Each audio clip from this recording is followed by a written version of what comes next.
This vending machine looks a little suspicious too. I have a feeling it might be inside this one.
This is it.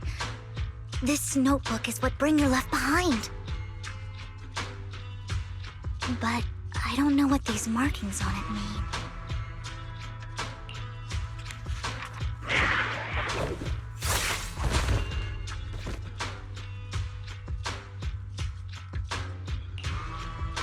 Well, hello, Master Proxy.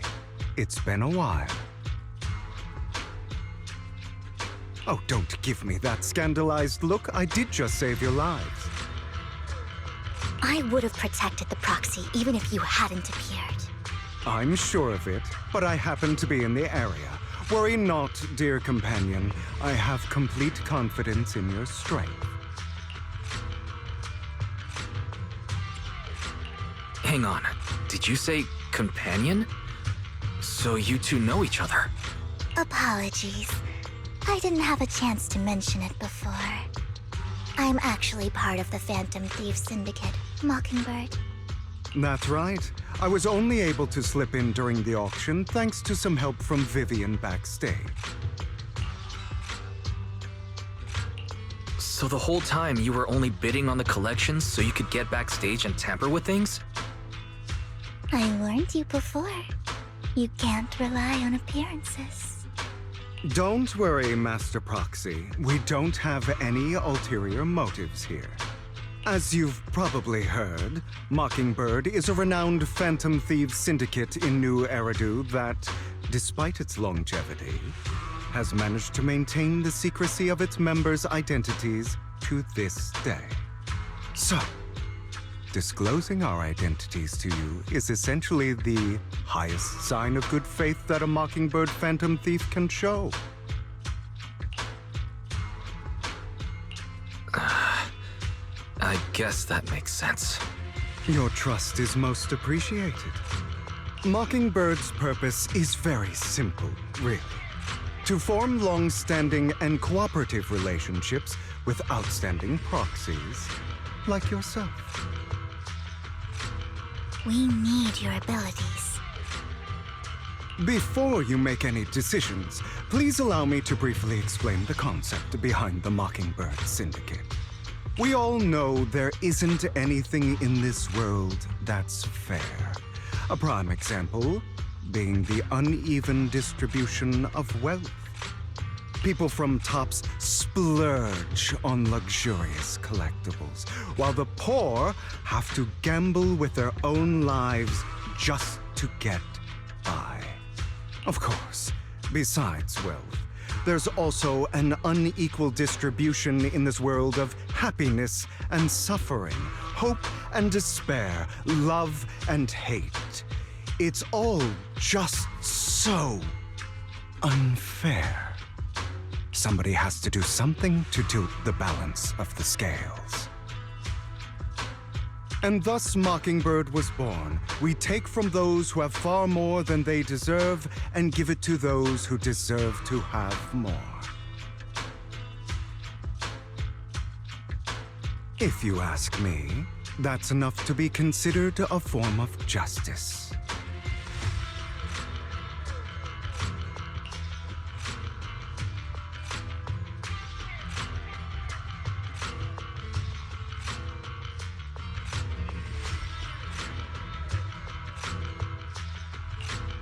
Right. That makes sense. I can agree with that. Thank you. I knew if anyone, you'd understand. However, aside from these philosophical considerations, we also have a crisis on our hands to deal with. As you know, the Exaltists are plotting to use the power of sacrifice to launch an attack on all of New Eridu. We can provide you with all the latest intel, just like that notebook you found. Something those pompous housekeepers would never be willing to do. And the most crucial part of this whole game, the sacrifice core, is currently in my possession. I think that makes this a highly competitive deal. We share the same goal for the moment, stopping the impending disaster from playing out.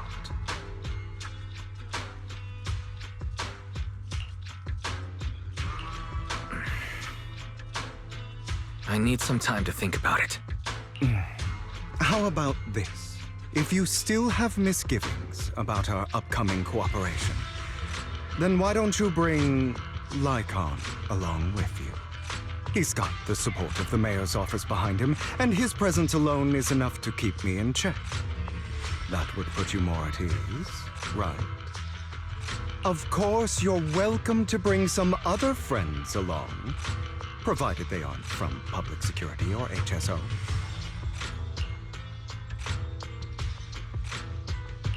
Well, if you're willing to let my friends come along, then you've got a deal. Great. It's a deal. By the way, Proxy, this is for you.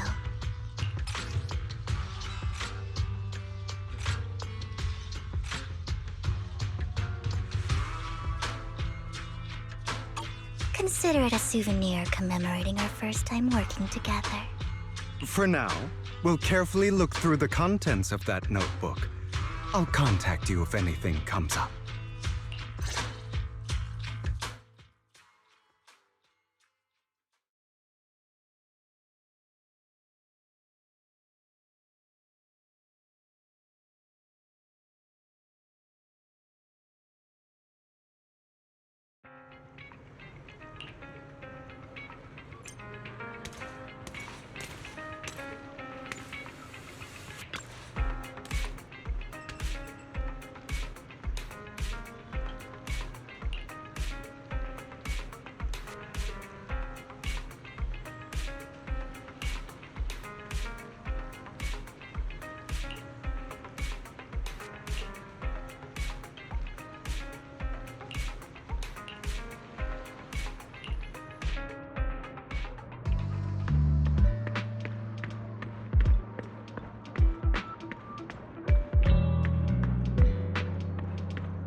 How about it? Will you work with me? Correct. Let me be honest with you. I have the sacrifice core that you're after. I am Mockingbird. So it's you.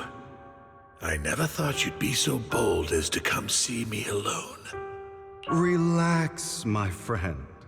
As you know, if I can sneak into such a heavily guarded auction, then naturally, I can just as easily slip away right now. I'm here with the sincere intention to seek cooperation. I can give you that sacrifice core. And what do you want in return? Wealth, glory, power. The things everyone else in the world wants, I want them too. And I'm confident that as the current heir to the Ravenlock family, those are all things you can give me.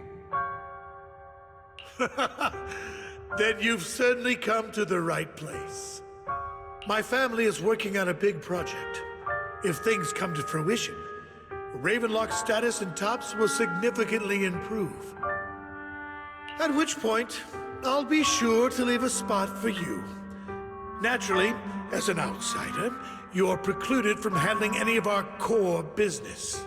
But profits from the scraps alone will be enough to set you up for life.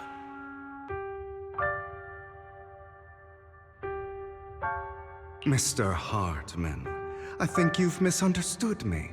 I have no intention of joining the Ravenlock family. In fact, I have an art gallery under my name that does pretty well for itself. I was hoping you could recommend me for Tops. You want to join Tops?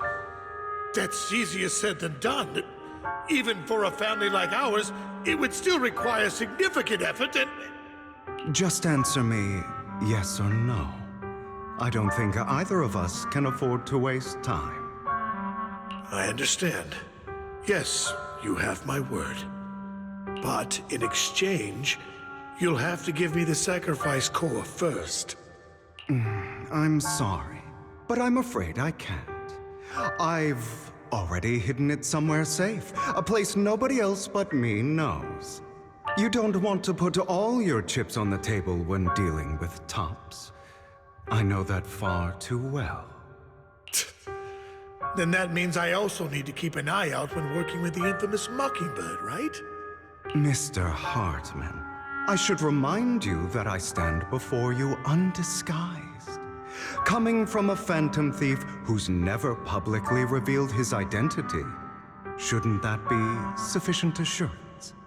If I betray you, then you merely need to lift a finger to wipe me from the face of this world.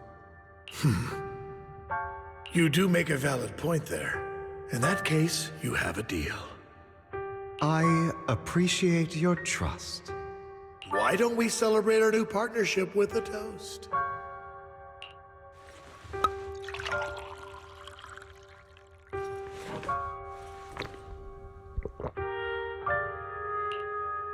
Having a drink before undertaking anything important is a family tradition.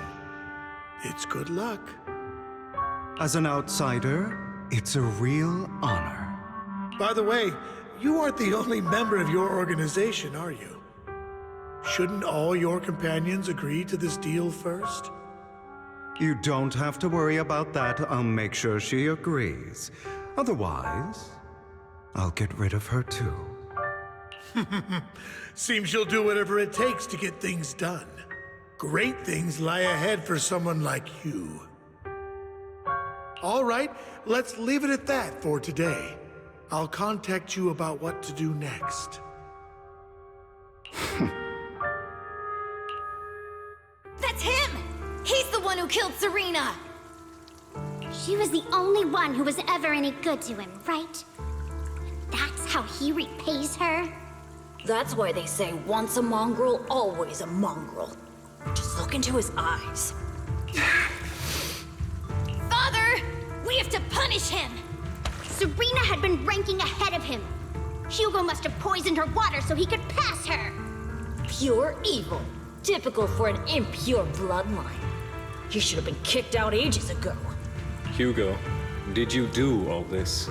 Yes, it was me. I killed her. He admitted it! Father, he must be expelled! He has no right to live under the same roof as us. Why don't we reunite him with Serena then? Nobody would ever know. Hugo, well done. My children, how many times have I told you before? In this world, only the most ruthless, cruel, and unscrupulous of people ever make it to the top. Like Hugo here, who was willing to murder his only true loved one without a second thought. Only someone with the means and the gumption to do that is qualified to be my heir. But I... It's all over now, and the results are obvious. The winner of this month's assessment is Hugo. As for the rest of you, go to the usual place for the punishment you deserve. But Father, before this, I was #1. As I've told you before, there's only room for one winner in this family. You're still a loser, even if it's by the smallest margin. And there's no reason for a loser to exist. This is all for your own good. Do you understand? Go on now. Receive your punishment for the sake of the family. Yes, I understand. I'm sorry.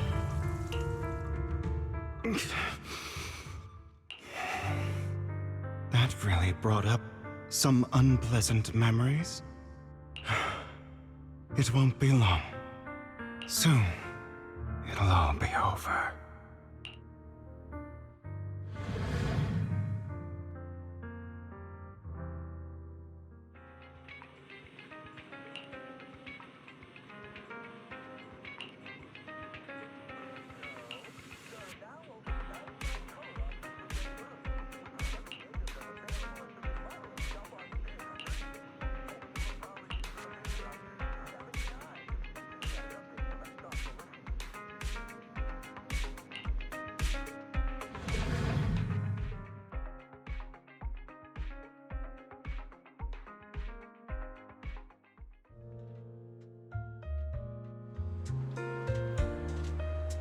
Thank you for escorting me here, Proxy. Today was quite eventful. If I were to head back now, I probably wouldn't be able to fall asleep.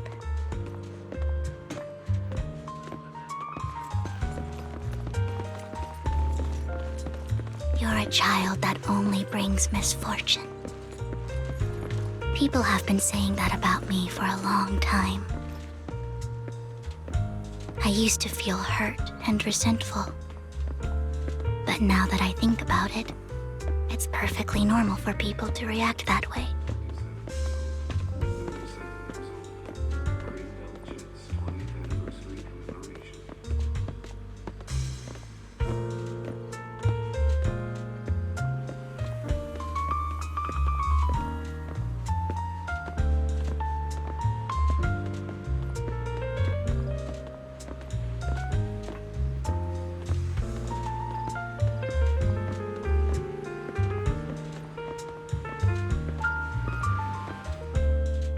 Why do I only predict suffering?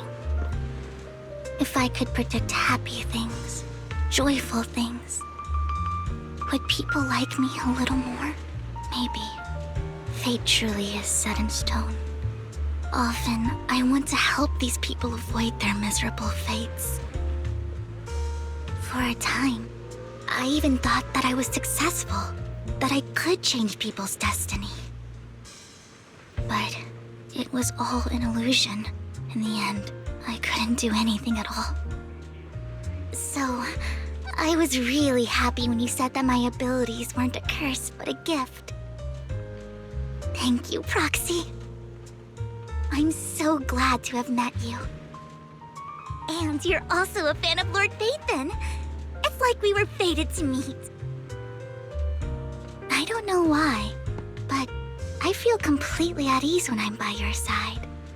I feel like I'm free from judgment, from blame. Like, I don't need to worry about anything, and can just be my own true self. Perhaps people really do possess an aura, and ours just so happen to be extremely compatible.